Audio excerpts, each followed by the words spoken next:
పోలీసులు ఇద్దరు నిర్వాహకులతో పాటు మరో అదుపులోకి తీసుకున్నారు. నిర్వాహకులపై ఐపీసీ సెక్షన్ 330 వీటితో పాటు వ్యభిచార నిరోధక చట్టంలోని సెక్షన్ 3 వరకు అమలు చేస్తూ కేసు నమోదు చేశారు. వీటిపై మాత్రం 4 కేసులు కేసు ఫైల్ చేశారు. అయితే తనపై సెక్షన్ 4 నమోదు చేయాలని అభ్యంతరం వ్యక్తం చేస్తూ ఆ కేసును హైకోర్టు ఆశ్రయించాడు.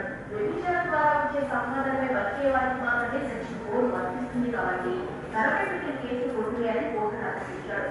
దీంతో హైకోర్టు న్యాయమూర్తి కేసును కొట్టివేస్తూ ఆయన కేసును ఐపీసీ సెక్షన్ 370 విచారించాలని కూకట్పల్లి కంట్రోలర్ మెట్రోపాలిటన్ మెజిస్ట్రేట్ ఆదేశించారు.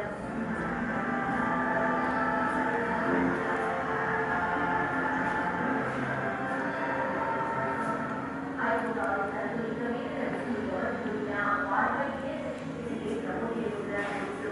మహిళ లేదా మండపై లైంగిక దోపిడీకి పాల్పడడం చేసి వ్యభిచారానికి పాల్పడిన వ్యక్తి నిర్వాహకులకు వర్తించే సెక్షన్ ఇప్పుడు వీరికి విధిస్తున్నారు. దీంతో బిడ్డలకు 7 ఏళ్ల పాటు జైలు శిక్ష పడే అవకాశం ఉంది.